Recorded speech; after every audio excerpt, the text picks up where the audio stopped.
What's up, guys? Welcome to another exclusive John Wrestling video. I'm Red. I'm Star Steve. What's up, John? What's up, John? Today, we're going to be talking about our Clash at the Castle predictions. Clash at the Castle is tomorrow, June 15th, 2 p.m. Eastern Time here on the East Coast. And we got a great match card, honestly. You know, we got some predictions, some rumors, you know, just what we think is going to happen. We just want to share with you guys, give you guys an insight on our minds. So, honestly, I want to start with the Chad Gable, Sami Zayn Intercontinental title match. What are your predictions?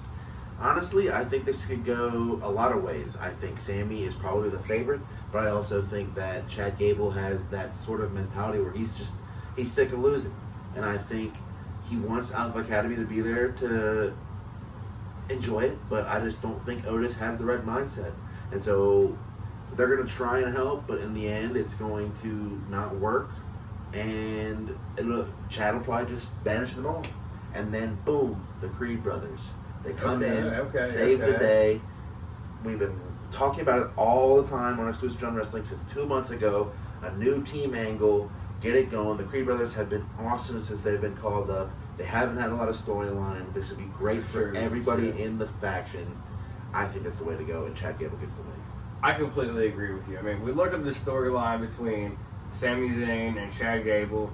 It's been going on for a while now. So, you know, we have this whole storyline, you know, who's going to get the Intercontinental Championship from Gunther, you know? Is it going to be Sami? Is it going to be Chad? Those were your top two guys to get it, right? Yeah. And they both have a lot of respect for each other at the beginning.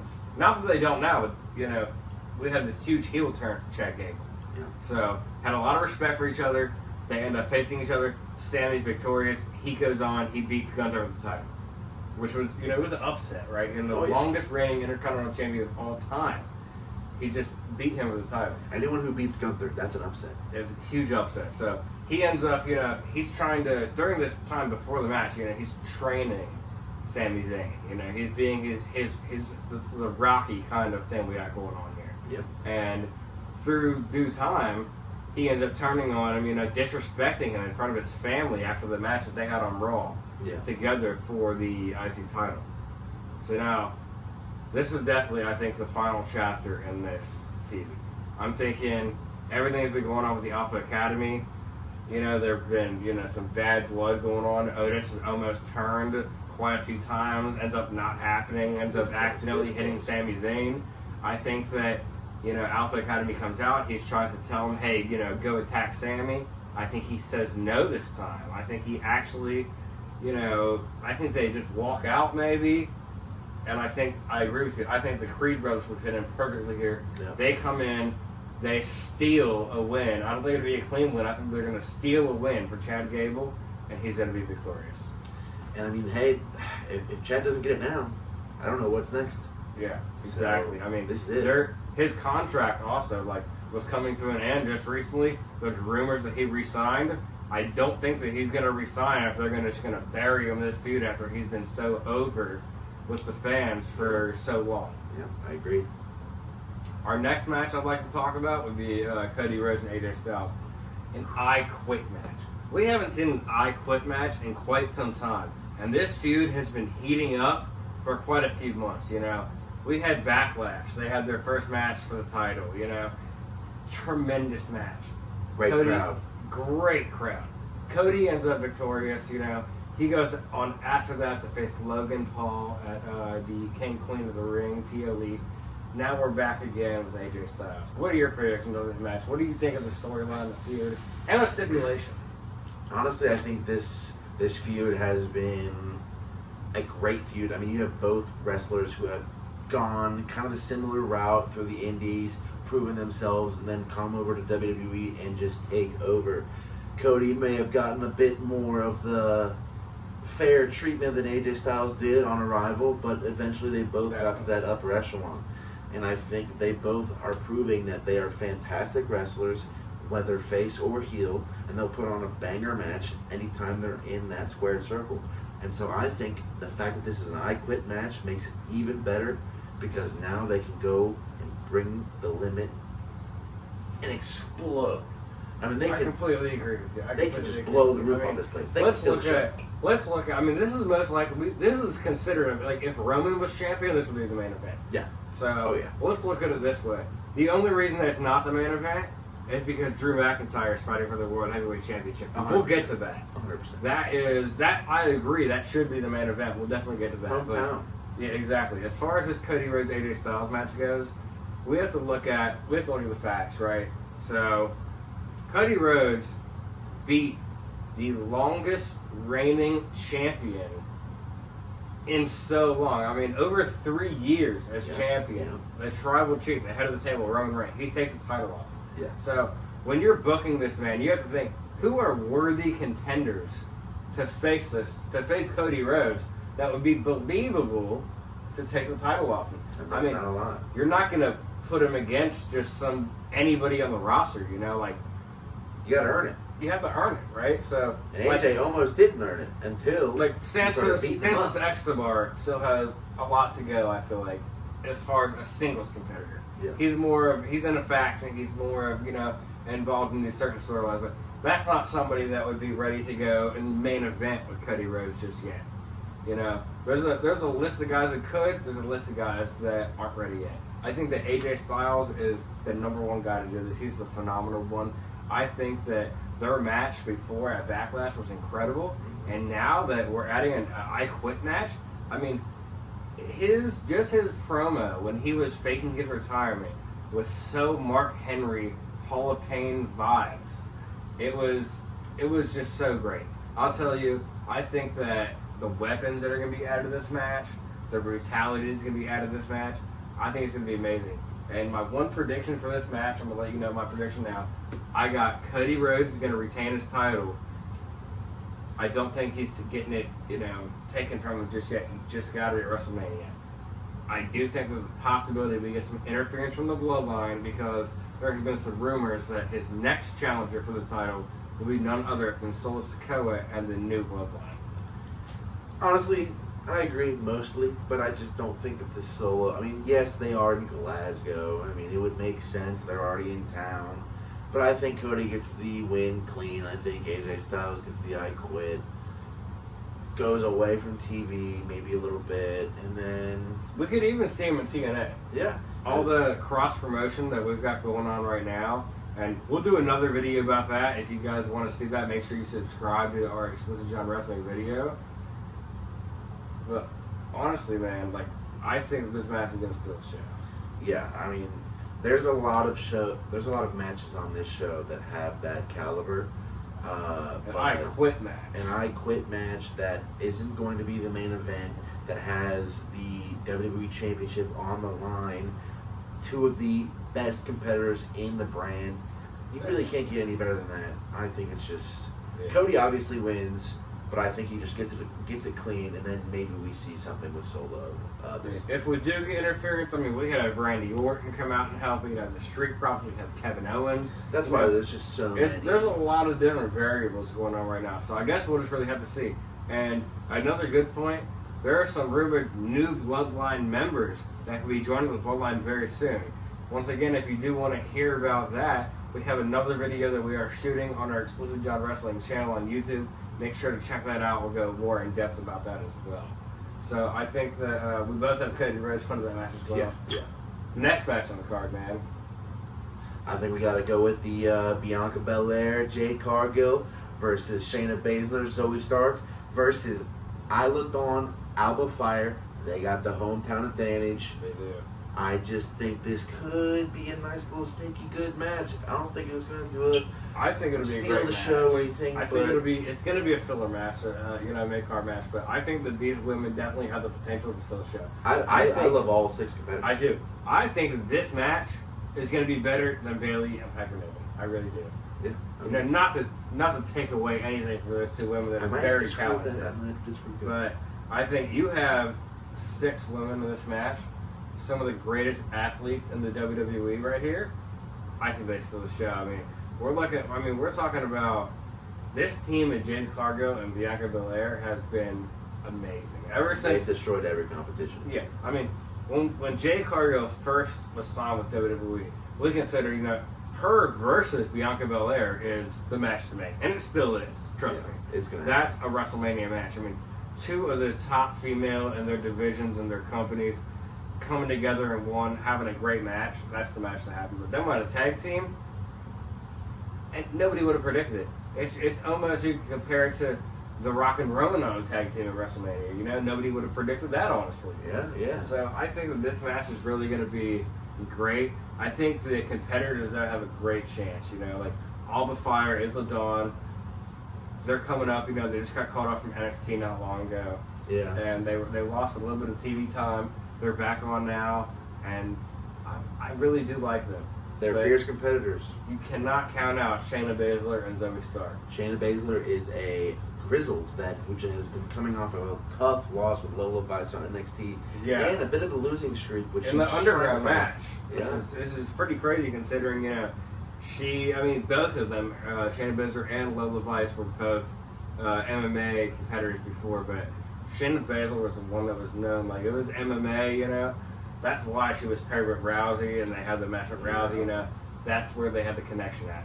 My final prediction for this, I think that Jade Cargill and Bianca Belair do retain, but I think it's a very close match. If I had to pick a second, I'd probably take Baszler and Stark, just because I feel like they're a more developed tag team as far as the roster goes. You can't better chemistry. Well, you can't discredit Fire and Dawn's chemistry. They've been together since NXT. They've been former NXT tag champs. They know the way of tag wrestling. You know, they definitely do. But John, I'm gonna tell you this: I think that Baszler and Stark are more over, as far as I think they're seen as a bigger threat. Yeah, I mean, look at the way they perform. Look at the way they're on the never ring, discredit never discredit the underdog. The underdog. I always root for the underdog when I can. You know. I still think Bianca and Jade destroy. So I guess we're going to talk about our next match for the WWE Women's Championship. Bayley and Piper Niven in her hometown. Oh yeah. This is a match that you know, I recently read something. You know, Piper Niven went to Triple H and was like about to talk to him. Hey, I know this PLE is coming out, Clash of the Castle in my hometown. I would love to wrestle there. Before she could even say anything, he said, "We're already working on it." Which it's got to feel amazing to be in her position, you know. Oh, yeah. Somebody that was like almost cut when she was Dewdrop. Yeah. Wasn't getting any great storylines. Wasn't getting any great TV time. Like, she had some for a while. Wasn't going anywhere though. Yeah. Now, she's in this great, very entertaining tag team with Chelsea Green, and she's a fierce woman in this division. I mean, she has been knocking people down. She's been winning matches. She's been striking fear in her opponent's eyes. I mean, look at where we're at now. Now she's fighting for the championship in her hometown against Bayley. I mean, yeah, this past Friday Night SmackDown, dude, she put the smacketh down, as one would say, and put Bayley on her ass along with Naomi, and that was just by herself. Smell that? Bayley's ass right there on the ground. Yeah, it's tantalizing. Anyways, I just think that Piper Niven deserves this match 100%. She really does. Scotland is a fantastic place to hold this venue. I love that they're putting Drew McIntyre, Piper Niven, Alba Fire, and Isla Dawn all on this card. I just think Bayley's on a roll. I mean, she is dominant on the SmackDown roster. I hate to say it, I really do, but I think that Bayley's booking right now and her run as champion has been horrible. I think they could do a lot more. Like, I don't know what their end game is, so I don't want to judge a book by its cover. You know, they could be working on a story about this. Yeah. But she hasn't had great title defenses. She hasn't had great promos. She's almost lost the upper hand of every promo, only to become victorious in the match. Yeah. And I think there needs to be a turnaround right now. I think that you need to have a very dominant match from Bayley. And maybe even like a promo after, just saying, you know, hey, I came out here, I defended my title, don't doubt me. Yeah. You know, like, I think that would be something that would be very helpful. So, my prediction definitely on that one is the easy one. I got Bayley. She's not losing her title just yet. Much respect to Piper, but I don't think it's that time yet. Yeah. I think the match will be good. I think Piper will put on a show for her hometown, but I think she's going to come up short and the crowd will recognize her. I definitely do. Now it's time for our main event. The main event of the evening. Drew McIntyre, Damian Priest. This is going to be a banger. This is honestly the match that I'm most looking forward to. Which is insane because there's an I Quit match. But I think that this one, as Chad Gable was saying, I think it just means more. Yeah. It really does. This, it's the reason you're watching the show. Clash of the Castle. Honestly, last year, or the year before that, Drew McIntyre was the reason we were watching Clash of the Castle. Him and Roman Reigns put on a banger, and he almost won that title. Fell short due to other reasons that we will not mention here.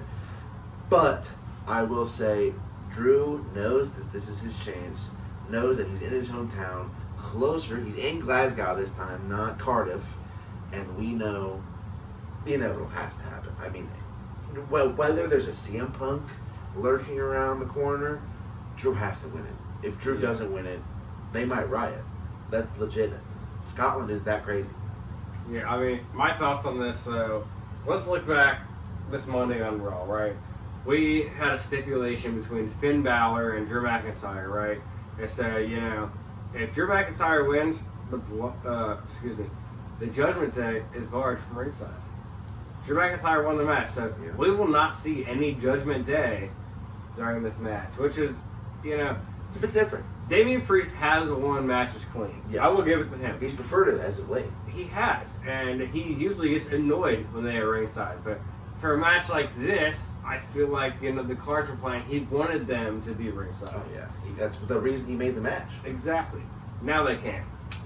And just the history. Let's look at the history of Drew McIntyre. He posted something on social media just the other day. I think it was 10 years ago.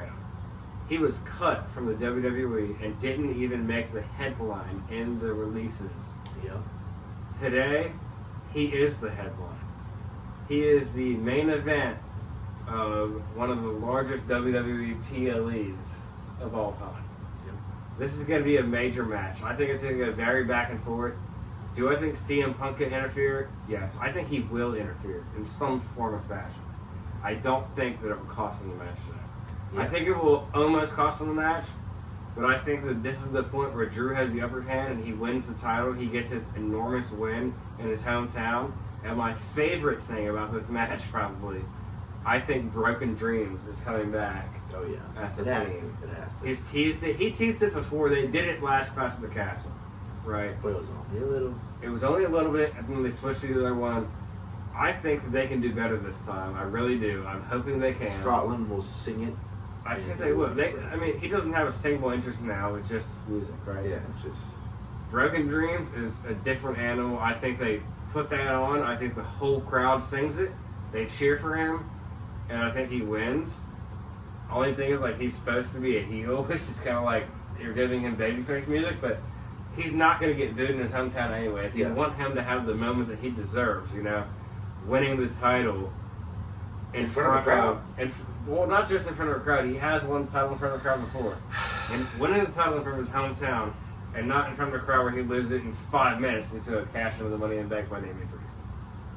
I actually pretty much practically 100% agree. I mean, Punk has had the upper hand on these Raws time and time again. Exactly. He always gets the upper hand. He always gets over. It's CM Punk, though. What do you expect? Well, yeah, he's the best in the world. But I do think that he's been, arriving as Drew's leaving, or up in the stands as Drew's on the ramp, just poking and prodding at Drew's buttons. But Drew knows how to poke and prod back. Exactly. And so they've been going on a giant war, not only in the stadiums, not only on social media, but now it's going to be at a head at Clash of the Castle. Drew's going to get the upper hand, and we might be looking at a future SummerSlam Maybe in the bank match. I mean, we never know. I think that sums it up for our predictions, though. I think so. I hope you guys enjoyed this video. Let us know in the comments what you think. What are your Clash of the Castle predictions? I hope everybody enjoys the show. As always, I'm Red. I'm Son of Steve. Thanks for watching this Exclusive John Wrestling video. Make sure you like, comment, subscribe. We'll be putting more out all the time. And as always, keep it exclusive.